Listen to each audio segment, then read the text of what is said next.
बोधिसत्व ज्ञान के प्रतीक भारत रत्न बाबा साहेब डॉक्टर भीमराव रामजी अंबेडकर जी के साथ ही साथ शिक्षा की ज्योत जलाने वाले राष्ट्रपिता ज्योतिबा फुले, उनकी धर्मपत्नी राष्ट्रमाता प्रथम शिक्षिका सावित्रीबाई फुले, अंधविश्वास, पाखंड और कुरीतियों से मुक्ति का संदेश देने वाले ईवी रामास्वामी नायकर जी, साथ ही साथ नशा मुक्ति आंदोलन के प्रेरता नारायण गुरु, अपने समय में आरक्षण के जनक छत्रपति साहू जी महाराज, साथ ही साथ 85% बहुजन समाज को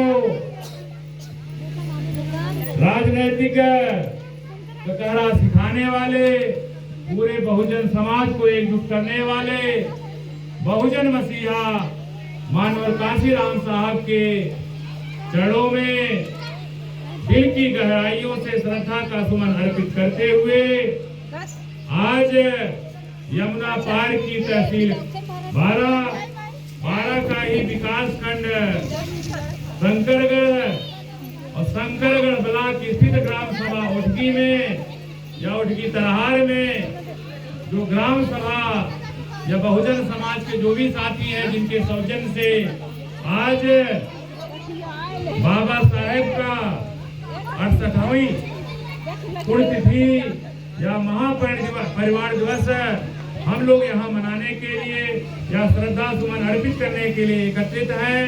इस पूरी टीम को गंगाधर मास्टर जी, पूरी जागृति जत्था के जितने भी हमारे गायक कलाकार हैं या हमारे साज को बजाने वाले हैं, सुशांत अंबेडकर जी, सभी साथियों का हम अपने जो भी काम कर रहे हैं, Prabuddh foundation, Devpati memorial trust, doctor Ambedkar welfare association धावा, बाबा साहेब शादी.com या आपके हक अधिकार मान सम्मान की जो लड़ाई लड़ रहा है डॉक्टर अंबेडकर वेलफेयर नेटवर्क, जिसको हम दान के माध्यम से जानते हैं, उस परिवार की तरफ से आप सभी साथियों का हार्दिक स्वागत और अभिनंदन है। बाबा साहेब, बाबा साहेब। साथियों, बाबा साहेब के विषय में जितना भी कुछ कहा जाए वो कम है, लेकिन हम बाबा साहब को जाने उससे पहले बाबा साहब जब पैदा हुए हैं उससे पहले की हम व्यवस्था पहले जान लें। साथियों, जिस समय बाबा साहब इस धरती पर पैदा हुए, इस भारत भूमि में पैदा हुए, भारत की जो व्यवस्था है, यहाँ का जो सामाजिक जो ढांचा था, असमानता का यहाँ पे पोषण होता था। देखा जाए कि चंद लोग जो है अपने आप को उच्च कहते थे और चंद ज्यादा करके लोग अपने आप को निम्न कहते थे, मतलब यहाँ असमानता की व्यवस्था थी। दक्षिण भारत की अगर बात करें, बाबा साहब जिस समय पैदा हुए थे उस समय अगर देखा जाए जो तालाब हुआ करता था, उस तालाब का पानी कुत्ता पी सकता था, बिल्ली पी सकती थी, कौवा पी सकता था, लेकिन बहुजन समाज का, जिसको हम अनुसूचित जात करते हैं, जिसको कहीं दलित कहा गया, कहीं अस्पृश्य कहा गया, इन अस्पृश्यों को उस तालाब पानी पीने का भी अधिकार नहीं था। लाइट चल रहा है, लगाए फिर लगाए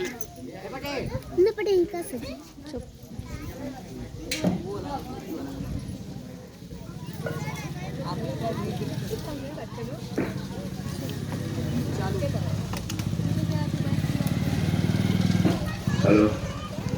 तो दक्षिण भारत में जो तालाब हुआ करता था, उस तालाब का पानी कुत्ता पी सकता था, सुअर पी सकती थी, कौवा पी सकता था, लेकिन बहुजन समाज की जो एक समुदाय है, जिसको आज की तारीख में संवैधानिक रूप से अनुसूचित जात, अनुसूचित जनजात कहा गया है, दक्षिण भारत में उसको अस्पृश्य कहा जाता था।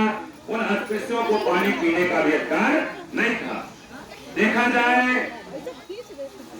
उस दक्षिण भारत में जिस समय बाबा साहेब 14 अप्रैल 1891 को पैदा हुए, बाबा साहेब जिसकी आज हम लोग पुण्यतिथि मना रहे हैं, महापरिनिर्वाण दिवस मना रहे हैं, बाबा साहेब जब इस धरती पर पैदा होते हैं तो असमानता से पीड़ित लोग, जो असमानता से कि हमारे आपका छुआ पानी कोई पीता नहीं था, कुएं की जगह पर चढ़ना मुश्किल था, तो बाबा साहेब जिस समय हम लोग बता रहे हैं तालाब का पानी कौवा पी सकता है, सुअर पी सकती है, कुत्ता पी सकता है, लेकिन अस्पृश्य समाज के लोग पानी उसका भी नहीं पी सकते। इसका मतलब कौवा पी ले, सुअर पी ले, कुत्ता पी ले, उसका उस तालाब में सम्मान था, लेकिन अस्पृश्य समाज के लोग उस तालाब का अगर पानी पी लेते थे तो पूरा पूरा पानी गंदा हो जाता।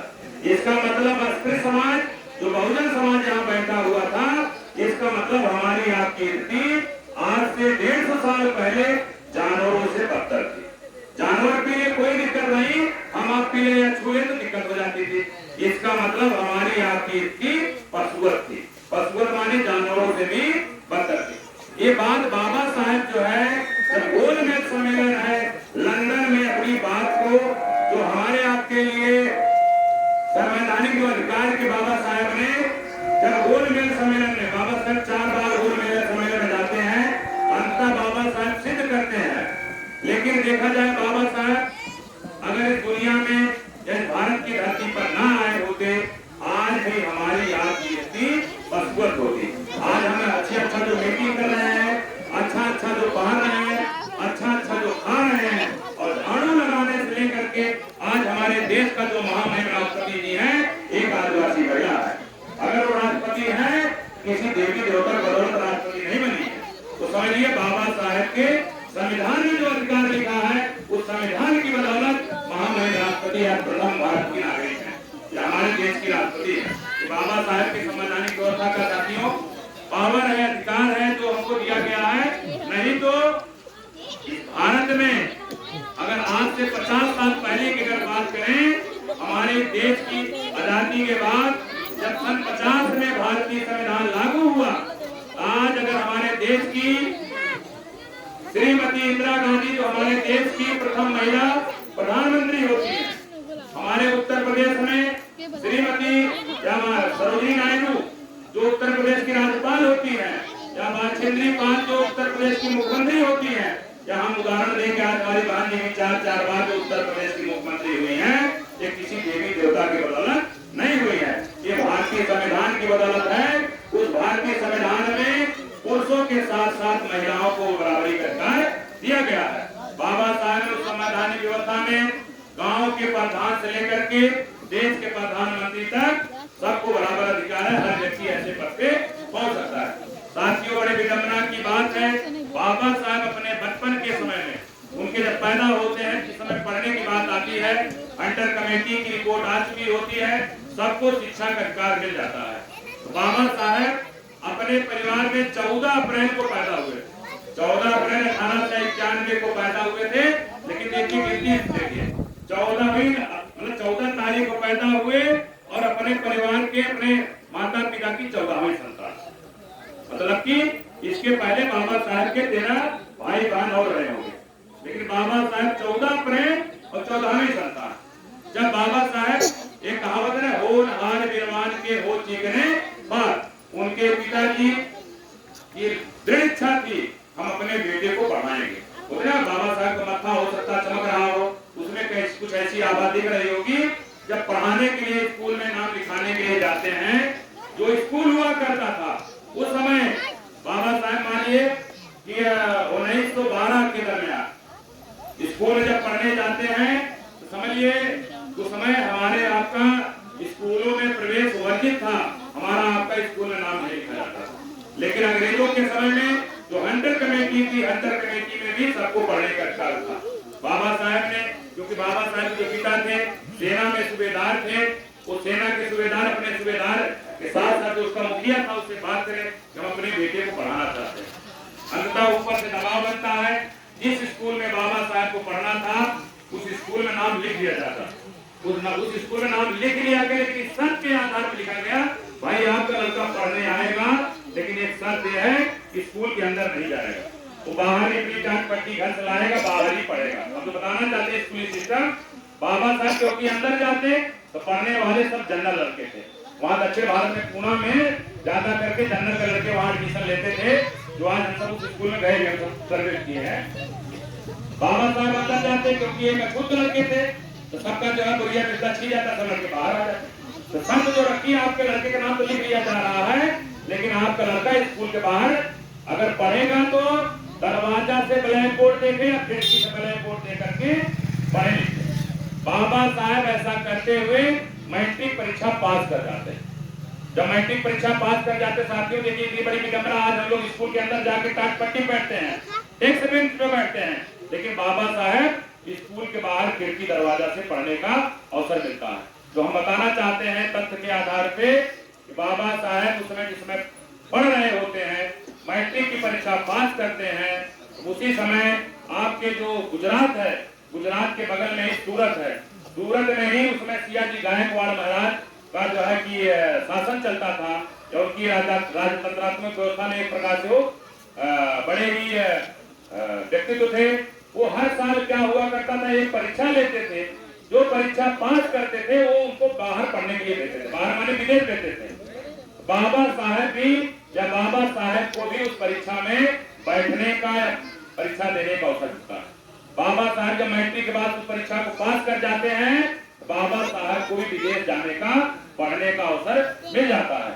उसमें एक शर्त थी कि बाबा साहब आप बाहर पढ़ के जब आएंगे तो सियाजी गायकवाड़ महाराज ने कहा था कि आपको हमारे दरबार में बतौर सेक्रेटरी आपको नौकरी करनी पड़ेगी।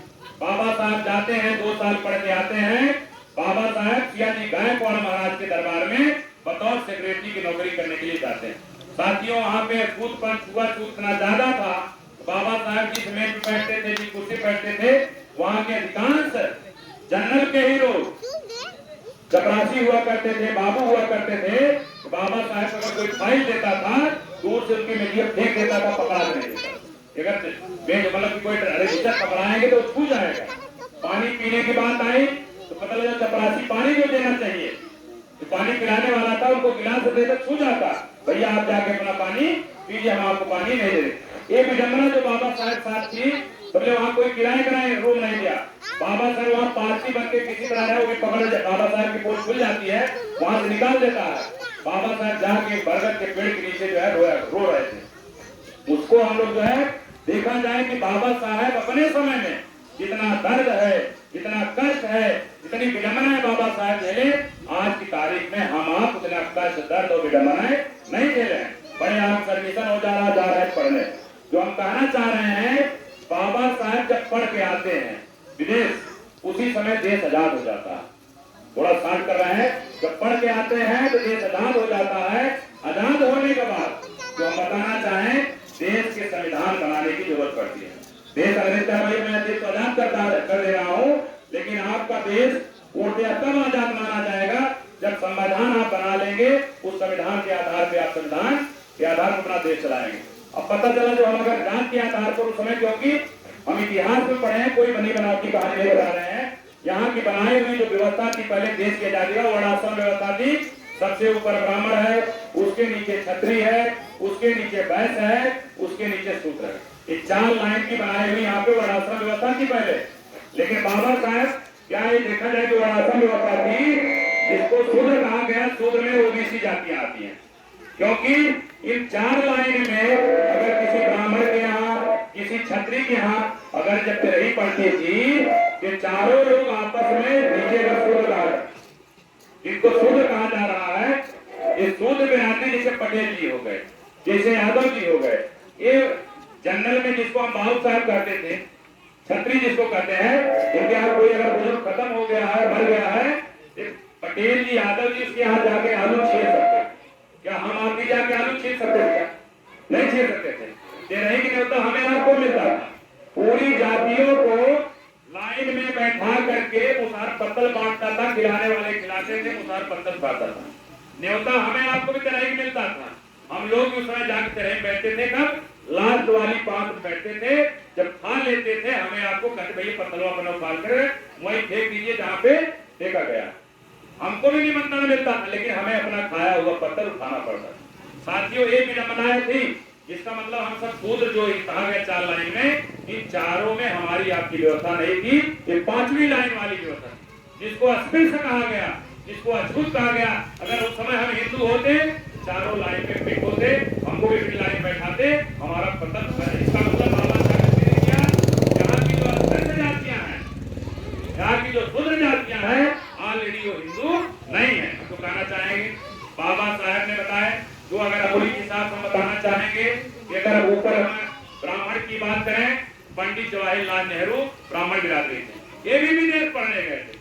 दूसरी लाइन में जो छत्री की बात करें, सरदार पटेल जो पटेल बिरादरी अपना भाई मानता है, जाइए गुजरात पता करिए, सरदार वल्लभ भाई पटेल छत्री बिरादरी, ये भी बाहर पढ़ के आए थे।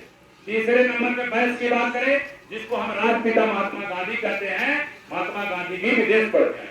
चौथी लाइन में कोई नहीं गया, 5वीं लाइन में बाबा साहब भी विदेश पढ़ के आए। अंग्रेजों ने जब कहा कि भैया आप अपना संविधान बना लीजिए, पढ़ने वाले पंडित जवाहरलाल नेहरू गए, पढ़ने वाले महात्मा गांधी गए, पढ़ने में सरदार वल्लभ भाई पटेल भी गए।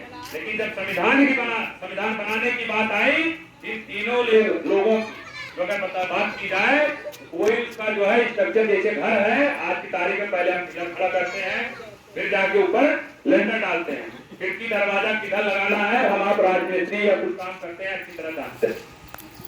साथियों, उस समय जो है संविधान बनाने की जब जरूरत पड़ी, तो पंडित जवाहरलाल नेहरू जो हमारे देश के प्रथम प्रधानमंत्री, सरदार वल्लभ भाई पटेल जो हमारे देश के प्रथम रक्षा मंत्री थे, राष्ट्रपिता महात्मा गांधी जिसको हम बापू गांधी के नाम से जो भी बात की जाए वो कम है। ये तीनों लोगों को संविधान बनाने की एबीसीडी मालूम नहीं थी, कैसे एक कचर खड़ा। लास्ट में ये अवसर मौका कब मिलता है, एक होता है कि जो संविधान समिति में आएगा चुन के आएगा। अब समझिए बाबा साहेब भी महाराष्ट्र पूना में थे, चुनाव के माध्यम से जो सांसद मतलब की संविधान सभा में जो पहुंचेगा बतौर सांसद पहुंचेगा। बाबा साहब चुनाव लड़ते हैं, लेकिन यही कांग्रेस जो उसमें जो बनी रहती है, बाबा साहब को दक्षिण भारत से उनके सेक्रेटरी जिता देती है, बाबा साहब को हरा देती है। बाबा साहब को संविधान सभा में न पहुंचे, इसलिए वहां उनको हराया जाता है। बाद में देखा जाए जोगेंद्रनाथ मंडल जो कहा जाए बंगाल समय अलग नहीं हुआ था, वहां से जोगेंद्रनाथ मंडल अपने पद से वो सांसद संविधान सभा में पहुंचे थे। वो जो है कि त्याग पत्र देते हैं, बाबा साहब के पास आते, बाबा साहब आप हमारे यहाँ चुनाव लड़िए, मैं आपको जिताऊंगा। बाबा साहब कहेंगे यार जब मैं अपने क्षेत्र लड़ा आपको कोई जिताया नहीं, तुम कैसे बंगाल जिताओ, कहे साहब आप चुनाव लड़िए हम जिता देंगे। बाबा साहब वहाँ पर्चा दाखिल करते हैं, जोगेंद्रनाथ मंडल अपने लोगों को मिल करके बाबा साहब जिता देता है। जिस समय बाबा साहब वहाँ जीत जाते हैं, उसी समय भारत पाकिस्तान का बंटवारा हो जाता है। भारत जब पाकिस्तान का बंटवारा हो जाता है, तो बाबा साहब पूर्वी बंगाल जीतते हैं, बाबा साहब वो पार्लियामेंट्री क्षेत्र चला जाता है, बाबा साहब फिर संविधान सभा में पहुंचते। लास्ट में साथियों बाबा साहब इसके लिए अपील करते हैं। बाद में अगर कांग्रेस जिसको कहा जाए मजबूरी में मध्य प्रदेश की एक सीट रहती है, जो सांसद खत्म हो जाते हैं, उनमें उपचुनाव होता है, बाबा साहब को मध्य प्रदेश से चुनाव लड़ा करके संविधान सभा में पहुंचाती है वही कांग्रेस। उनको हराई 2 बार, तीसरी बार जो है कांग्रेस मजबूरी में ले जाती है। बाबा साहब अगर देखा जाए तो संविधान बनाने की जो बात आ रही है, जो कहना चाहेंगे साथियों, बाबा साहब ने अपने समय में जितना दर्द सहा, बाबा साहब ने जितना कष्ट सहा, या जितनी भी विडंबनाएं बाबा साहब ने झेली, बाबा साहब जो हमें अंगुली का साहब बताया, बाबा साहब को कलम मिली थी जिसको चाहते थे व्यवस्था पलट, बाबा साहब को जो कलम मिली थी चाहते इस व्यवस्था को पलट देते, सूत्र सबसे ऊपर हो जाता, उसके नीचे भैंस होता, उसके नीचे छतरी होता, सबसे नीचे ब्रह्मा। लेकिन बाबा साहब ने कभी बदलाव नहीं लिया, बाबा साहब ने बदलाव लाया। उस बदलाव में क्या किया, सबको बराबर। We the people of India, हम भारत के लोग, हम सभी लोग, न कोई ब्राह्मण है, न कोई चमार है, न कोई पापी है, हम सभी लोग भारत के नागरिक है, भारत की नागरिकता सबके पास है। ये तो आज भी देश के लोकतांत्रिक व्यवस्था में उनका राजतंत्र व्यवस्था में जो वर्णवादी व्यवस्था वो भी चल रही बराबर, भारतीय संविधान की जो लोकतांत्रिक व्यवस्था वो भी चल रही। हम ही अपने नाम के आगे फलाना धमाका लगा रहे हैं, जो कि लगाने की जरूरत नहीं है। बाबा साहब ने सबको भारत का नागरिक बनाया। आज जब भी हम चाहे चुनाव लड़े कुछ भी करें, लिखते हम भारत के नागरिक, वहां नहीं लिखते हम फलाना धमाका। लेकिन हमें आपको आरक्षण की जो प्रतिनिधित्व की बात आई, उसके हिसाब से बाबा साहब ने जो 341 में, 342 में, 340 में प्रतिनिधित्व की जो बात कही, हमारे आज के लिए जो हम कहना चाहें, बाबा साहब विदेश जाते हैं, जो गोल में सम्मेलन है उस गोलमेज सम्मेलन की जो बात बता रहे हैं बाबा साहब कैसे सिद्ध करते हैं, हम अस्पृश्य समाज के लोग हिंदू नहीं है, हम अस्पृश्य समाज के लोग हिंदू नहीं है यार, अनुसूचित जात के लोग हिंदू नहीं है। महात्मा गांधी जिसको हम कहते हैं 3 बार गोलमेज सम्मेलन में जाते हैं, 4थी बार नहीं जाते हैं। 4थी बार बनारस के क्या कहते हैं कि मदन मोहन मालवीय जाते हैं। गांधी जी का प्रतिनिधित्व कौन कर रहा है? मदन मोहन मालवीय बनारस जाते हैं। जो हम बताना चाहेंगे साथियों, बाबा साहेब कहते हैं कि अछूतों का प्रतिनिधित्व तो हम कर रहे हैं, लेकिन मदन मोहन मालवीय कहते नहीं अछूतों का भी प्रतिनिधित्व हम कर रहे हैं। तू में होती है उस गोलमेज सम्मेलन में। लास्ट में अपने अछूतानंद जी जो कानपुर का रहने वाले थे, इन्होंने बाबा साहेब के पक्ष में उसमें हजारों चिट्ठियां भिजवाई थी। अगर गोलमेज सम्मेलन में हमारा कोई प्रतिनिधित्व कर रहा है तो बाबा साहेब कर रहे हैं, इसके अलावा कोई नहीं कर रहा। लास्ट में अंग्रेजों ने माना कि अछूतों का प्रतिनिधित्व बाबा साहेब कर रहे हैं।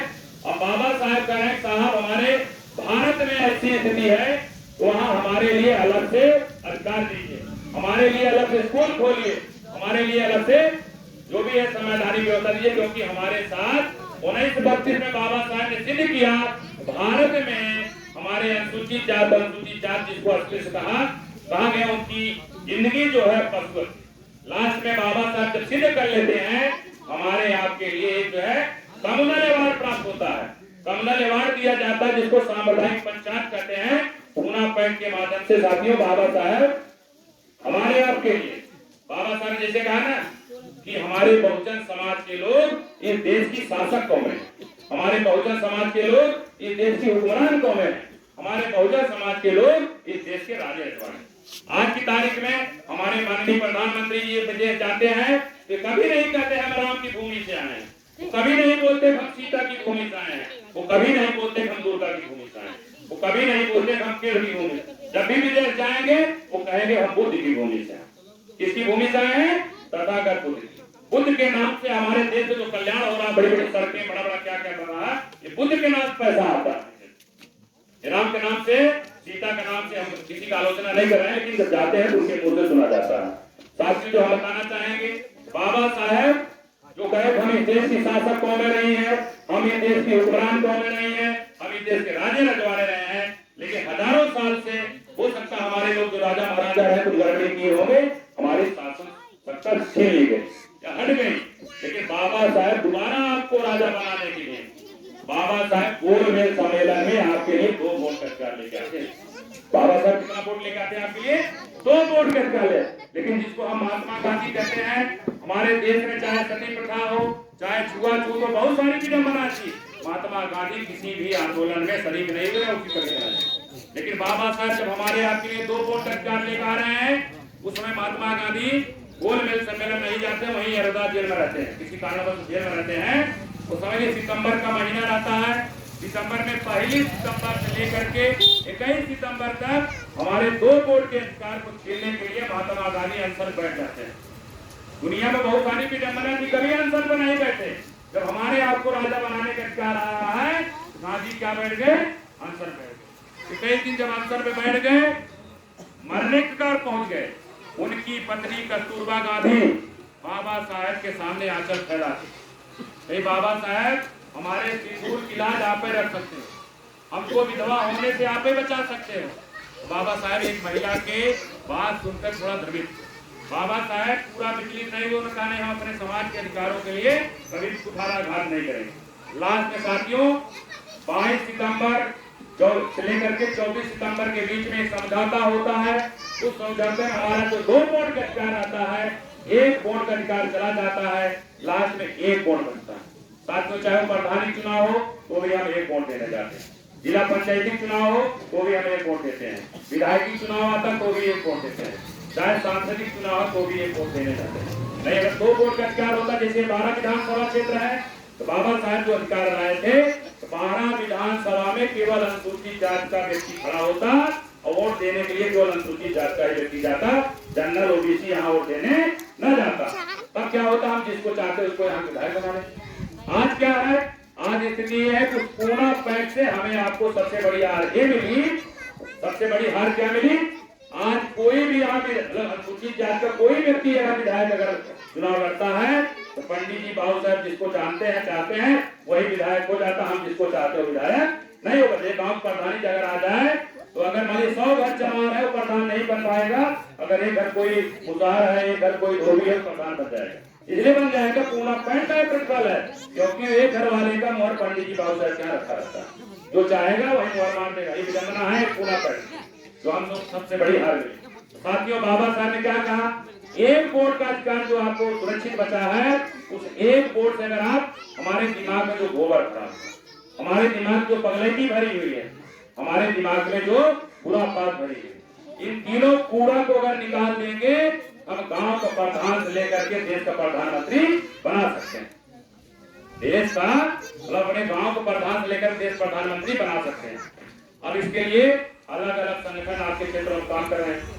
मानव काशीराम साहब धरती पैदा हुए, उन्हें पूरे बहुजन समाज को जोड़ने के लिए जब काम किया तो टुकड़े टुकड़े में 3 बार, चौथी बार फुल मेजॉरिटी में आपकी सरकार बनी। जो काम लोग 50 साल में नहीं कर पाए, वाहन जी अपने केवल 7.5 साल के कार्यकाल में, 5 साल एक बार, बाकी 2.5 साल टुकड़े टुकड़े, 7.5 साल में जो काम कर दिया, आज भी वर्तमान में बीजेपी दूसरा सत्र चल रहा है।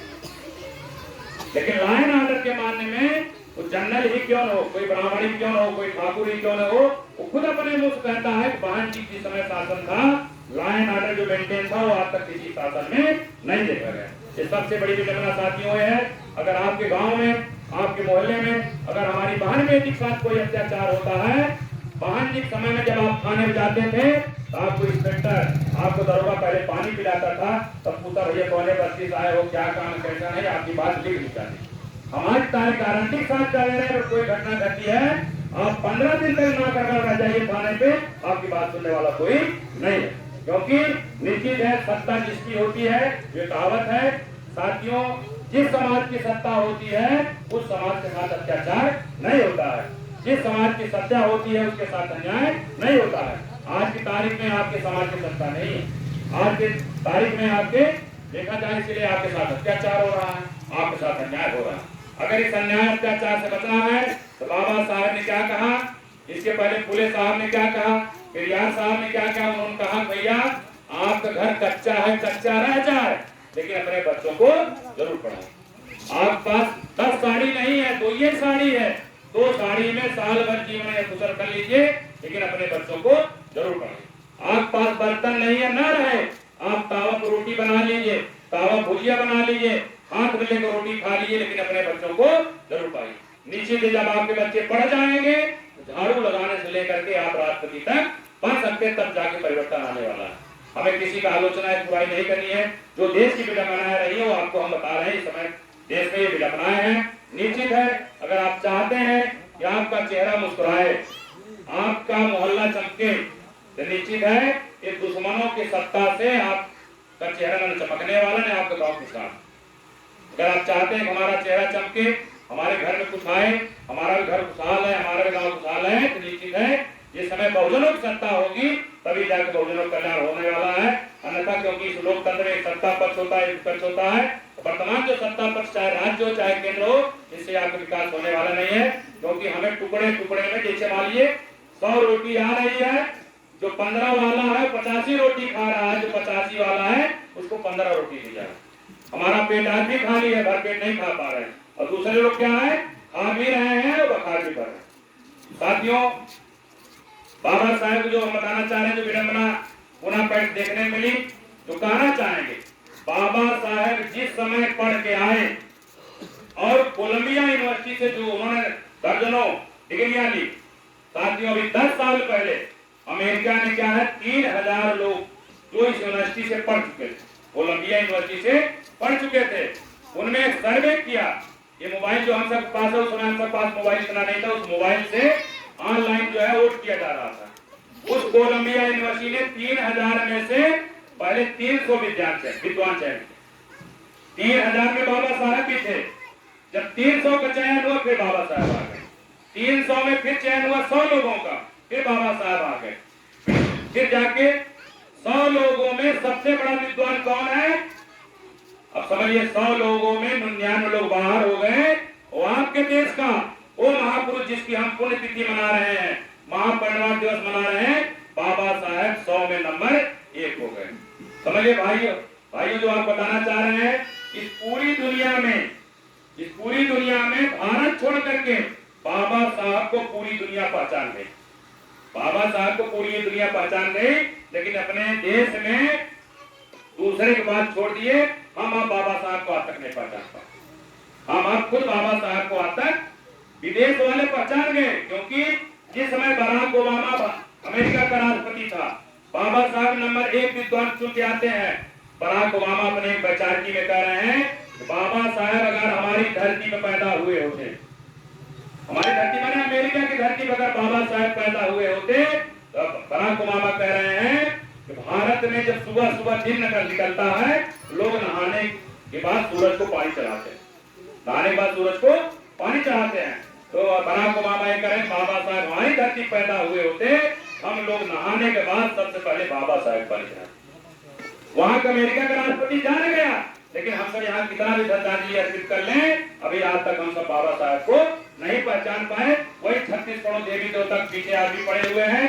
मंगल आ जाए, शनिवार आ जाए, लड़का पैदा होने वाला, एक काली माई है, लोकी माई है, दुर्गा माई है, लेने वाले हनुमान जी के पीछे आदमी दौड़ने का काम कर रहे हैं। साथियों, अगर देखिए बगल में जिसकी लड़ाई चल रही है, चाहे बाबरी मस्जिद हो, चाहे राम मंदिर हो, लेकिन अगर कोई फैसला उसको सुनाया, कोई राम ने नहीं सुनाया, कोई किसी कुछ नहीं सुना, किसी देवी देवता ने उसका फैसला नहीं सुनाया। अगर सुनाया तो भारतीय संविधान के अनुसार भारत बैठा हुआ जो सुप्रीम कोर्ट जो बना हुआ है, उसके जज लोगों ने उसका फैसला दिया, बाबा साहब के संवैधानिक जो अधिकार दिए उसके आधार पर। अगर होती तो ये लगा वो सारे लोग गाना बनाए, न राम ने दिया है, न पैगंबर दिया है, जो कुछ हमें दिया है वो बाबा साहब ने दिया।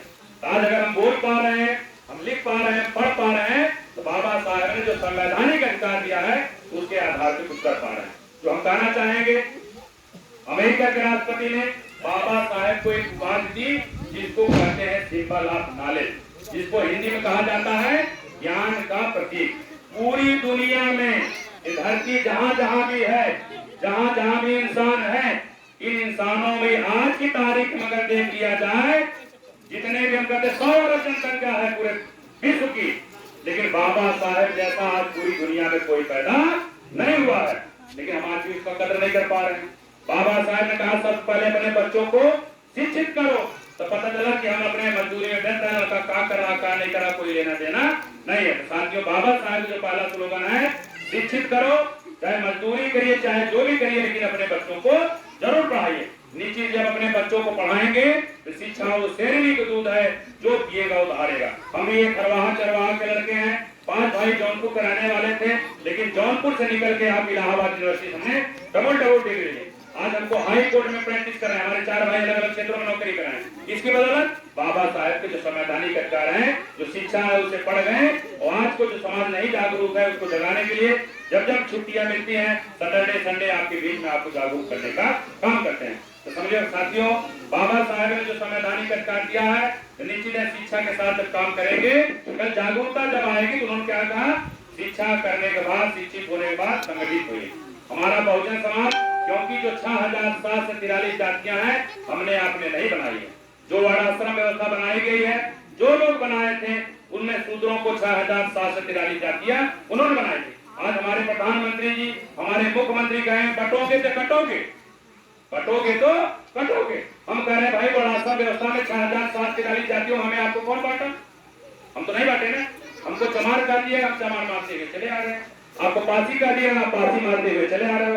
ये कौन बनाया? व्यवस्था उन्होंने बनाई, मानते हुए हम चले आ रहे हैं। बाबा साहब ने कहा कि अगर जो बनाई हुई असमानता की व्यवस्था है, उसको जितना जल्दी आप छोड़ देंगे, उतना जल्दी आपका कल्याण हो जाएगा। हमारा कहने का मतलब साथियों, हमें इंसानियत की बात करें, मानवता की बात करें, जातिवाद पे विश्वास न करें। जिस समय हम सब इंसान एक हो जाए, 6743 जातियां एक हो जाएंगी जो अलग अलग हैं, निश्चित है 85% जब एक हो जाएगा, तो आप जो चाहेंगे देश की सत्ता पर आप काबिज होंगे।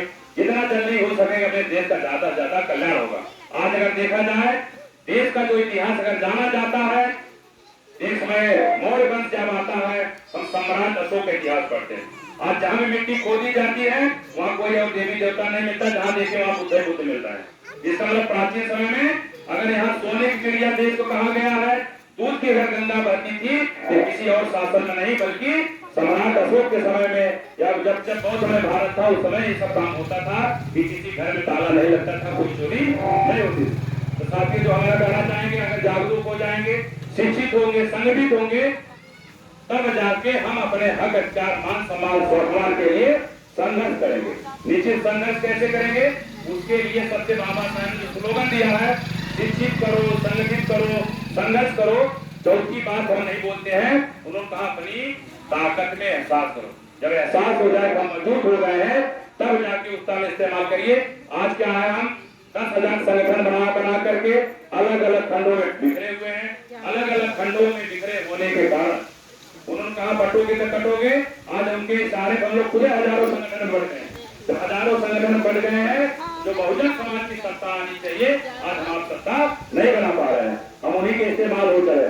तो निश्चित साथियों, सबसे बड़ी जो बात हम कहना चाहेंगे, जो शिक्षा है, कुछ बच्चियां यहाँ बैठी हैं, बात हमारी कुछ दूर तक भी जा रही है, तो आप चाहे मजदूरी करिए, चाहे राजगिरी करिए, हमें मालूम है कि हम सब इस देश में जो पैदा हुए हैं, देश के आजादी 75 सालों में हम सबके घर के अखबारे पिछवाड़े साग सब्जी बोने की जमीन नहीं है।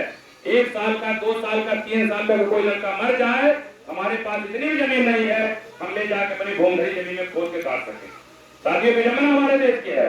एक समय था 7 से साल मुगल शासन किया, यही लोग जमींदार बने रहे। 3 से साल तक अंग्रेजों ने शासन किया, यही जमींदार बने रहे। देश आजाद हो गया 1947 में, वो भी यही लोग जमींदार बने। बाबा साहब ने एक बात कही थी, स्टेट एंड माइनॉरिटी में उद्योगों का और जमीनों का राष्ट्रीयकरण कर दिया जाए, तो राष्ट्रीयकरण होने से जो खेती बाड़ी करेगा जमीन उसके पास चली जाएगी। आपके इस माध्यम से बताना चाहेंगे, देश की आजादी के बाद जो भी पार्टियां सत्ता में आई, बाबा साहब जो स्टेट एंड माइनॉरिटी में लिखा, उसको कोई पहला मुद्दा नहीं बनाया। बहुत सारा मुद्दा हुआ, उस पर काम हुआ, लेकिन इस जमीनों के औद्योगिक राष्ट्रीयकरण पे कोई पार्टी आज तक काम नहीं करी। साथियों, अगर चाहते हैं हम भी 5 बीघे काश्तकार हो जाए, हम भी भूमधरी वाले हो जाए, एक अभियान चल रहा है, राष्ट्रव्यापी अभियान जमीन और उद्योगों का राष्ट्रीयकरण। आपके क्षेत्र में इस समय कोई बुंदेलखंड में काम कर रहा है, कोई आजमगढ़ में काम कर रहा है, कोई दिल्ली में काम कर रहा है, उस संगठन से जुड़िए। निश्चित है कि जो जमीन सरकारी है वो जमीन हमारी है। मानव काजी हमने आंदोलन चलाया, और जब बाबा साहब ने राष्ट्रीयकरण की बात कही, इंदिरा गांधी जो हमारे देश की प्रथम महिला प्रधानमंत्री रही, हजारों हजार बीघा जमीन अपने समय में बंटवाई थी। उसके बाद दूसरा अगर कोई व्यक्तित्व हुआ, बहन मायावती जो उत्तर प्रदेश की मुख्यमंत्री हुई, 9 लाख हजार बीघा जमीन उत्तर प्रदेश में सरकारी जमीनें बंटवाई है। साथियों, बहुत सारी विडंबनाएं हैं। उस समय जब पट्टा तो हुआ, हमने जो आपके यमुना पार जो काम कर रहे हैं वो देख रहे हैं, लोग खतौनी ले घूम रहे हैं, लेकिन आज भी उनके पास जमीन नहीं है। पैसे साथी चाहते उस संगठन से जुड़िए, कम पैसे में आपके चाहे वो जिलाधिकारी की हो, चाहे हमारे एसडीएम साहब हो, उनसे मिल करके ऐसे जमीनों पे काबिज कराने की बात चल रही है। दूसरा है संगठन में जो राष्ट्रीयकरण की बात है, जब राष्ट्रीयकरण हो जाएगा जमीनों का, पूरी जमीन आप जो देख रहे हैं, ये पूरी जमीन राष्ट्रपति और प्रधानमंत्री हो जाएगी, सरकारी कर। और राष्ट्रपति प्रधानमंत्री तो आपके यहाँ आएगा नहीं, वो जमीन हस्तांतरण कर दे आपके राज्यपाल और मुख्यमंत्री का नाम। माननीय मुख्यमंत्री भी, माननीय महामहिम राज्यपाल भी आप दरवाजे नहीं आएंगे। वो जमीन फिर डीएम इलाहाबाद को ट्रांसफर हो जाएगी, डीएम इलाहाबाद भी आपको दरवाजे नहीं आएंगे। फिर आपको 12 जो तहसील है, पूरी 12 की जमीन 12 एसडीएम के नाम हो जाएगी। तब क्या होगा राष्ट्रीयकरण में? एसडीएम 12 क्या है, आवेदन मतलब अखबारों निकलवाएंगे, जिनको खेती बाड़ी करना है हमारे पास आवेदन करो, तो आप भी आवेदन करोगे। आज जो बड़े बड़े काश्तकार है वो भी आवेदन करेंगे। तो ये साथियों, जब आप 5 बीघा काश्तकार हो जाओगे उस राष्ट्रीयकरण से, तो जिसके हम अगुवाई कर रहे हैं, चरवाही करें, क्यों करने जाएंगे? हम अपने जमीन 5 बीघा खुद कर पाएंगे, तो निश्चित है उनकी जमीन बंजर पट्टी पड़ी रह जाएगी, आप खेती बाड़ी करें। आज की तारीख में जो हम अपनी बात समाप्त करना चाहेंगे, आज हम जब मजदूरी करते हैं, अभी धान की कटाई किए हैं, अगर 100 कुंटल धान हमने पैदा किया उनके खेत में, तो 99 कुंटल उनके घर में गया, 1 कुंटल हम मजदूरी ले गया है आज की तारीख में। लेकिन जब राष्ट्रीयकरण हो जाएगा तो लोग 100 कुंटल पैदा करेंगे आप धान, तो 99 कुंटल आपके घर में रहेगा, 1 कुंटल आप टैक्स के रूप में एसडीएम भारत को आप पहुंचेगा। इस अभियान से जुड़िए। निश्चित है कि राष्ट्रव्यापी आंदोलन में जब जमीन का राष्ट्रीयकरण हो जाएगा, तो निश्चित है जिस समय बाबा साहब का हुक्मरान रहे हैं, शासक रहे हैं, राजा रजवाए रहे हैं, जितनी जमीनें दिख रही है लौट करके फिर आपके पास आ जाएंगी। जो खेती बाड़ी करे तो उसी पास जमीन जाएगी। लास्ट में हम अपनी बात को समाप्त करने से पहले ये कहना चाहेंगे साथियों, आज भी बाबा साहेब ने कहा कि हम जिस धर्म में पैदा हुए हैं, जिसमें बोले थे 1932 घोषणा किए थे, हम जिस धर्म में पैदा हुए हैं वो हमारे बस की बात नहीं। बाबा साहब कहे अपने बैसाखी में, हम जिस धर्म में पैदा हुए हैं वो हमारे बस की बात नहीं थी, लेकिन हम उस धर्म में नहीं मरेंगे, ये मेरे बस की बात। मतलब कि अगर बाबा साहब के पिताजी माता पिता हिंदू थे, वो हिंदू बनकर पैदा हो, लेकिन बाबा साहब कहे हम हिंदू बन के नहीं मरेंगे। तो बाबा साहब 1932 में घोषणा किए और 14 अक्टूबर 1956 को नागपुर की दीक्षा भूमि में पहले पति पत्नी स्वयं बौद्ध धर्म ग्रहण किए। उसके बाद 10 लाख अनुयायियों को बौद्ध धर्म में प्रवेश। भारत को जो बौद्ध धर्म है कोई धर्म नहीं है, वो एक जीने की एक कला है।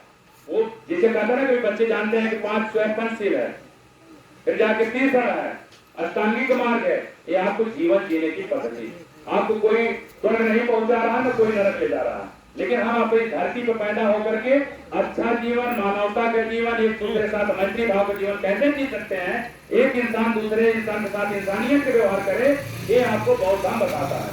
इस समय भारत को पुनः बौद्ध धर्म बनाने के लिए बहुत सारे संगठन काम कर रहे हैं। साथियों, हमारा आपका मान सम्मान अगर स्वाभिमान कहीं सुरक्षित है तो बाबा साहेब माने हमारे पुरखा पुरनिया। बाबा साहब कौन है? पुरखा पुरनिया है। हमारे पुरखा पुरनिया जो रास्ता दिखाए हैं, पता चला उस रास्ते पर नहीं चल रहे हैं, आज भी नहीं चल रहे हैं। आज कहाँ जा रहे हैं? जो लड़कियां पैदा है, जहाँ मुंडन करवा के मनता मान ली, तो मैया जाता है, विंध्याचल जाता है, लेटे वाले हमारे पास जा रहे हैं। बाबा साहब ने आपको रास्ता दिखा दिया, 22 पट्टी क्या लिखे, उधर इशारा नहीं जा रहा, तो उधर काम नहीं कर रहे हैं। इसका मतलब क्या हुआ? बाबा साहेब के मरणोपरांत 6 दिसंबर 1956 को बाबा साहेब खत्म हो गए या निर्माण हो गए। आज भी मरणोपरांत जो लोग बाबा साहेब के बताए हुए रास्ते पर नहीं चल रहे हैं, समझिए मरणोपरांत हम सब बाबा साहेब की पीठ में चूड़ा भोग रहे हैं। भोग रहे हैं, नहीं भोग रहे हैं? अमेरिका का राष्ट्रपति समझ गया कि बाबा साहब हमारे धरती पैदा हुए होते तो सुबह सुबह नहाते तो उनको जल चढ़ा। बताइए कितने लोग हैं नहाने के बाद बाबा साहब जल चढ़ाते हैं? जब वो मूर्ति 6 तारीख और 14 तारीख चमकने लगती है, लिपाई पोताई हो जाता है, तो माला पहना देते, बाकी गंगा देव जी ताला लगा रहता है ना, जिसकी बदौलत है। फिर जाकर हम इसको भी उन्हीं 36 करोड़ देवी देवताओं की तरह बना रहे हैं, पूजा करेंगे, अर्चना करेंगे। बाबा साहब की पूजा अर्चना करने से कुछ मिलने वाला नहीं है। बाबा साहब ने जो किताबें लिखी हैं, संवैधानिक जो अधिकार दिए हैं, उसको पढ़िए, उसको जानिए, उसको अमल करिए, उस रास्ते से चलिए, तभी हमारा आपका कल्याण होने वाला है। अन्यथा की स्थिति में सदा कहा सरसैया लादा तो पूरा पूर्वज करते हुए चले आए, वही करते रहिए, कुछ होने वाला नहीं है। तो आपका परिवर्तन तभी होने वाला है जब बाबा साहब की कही हुई बातों पर आप अमल करेंगे, विचार करेंगे, उस पर चलने का काम करें। तो हम इन्हीं सब बातों के साथ अपनी बात को समाप्त करने से पहले हम चाहते हैं हमारे बीच जो है कि कुछ बच्चे हैं, गीत गाना है क्या? तो हमारे भाई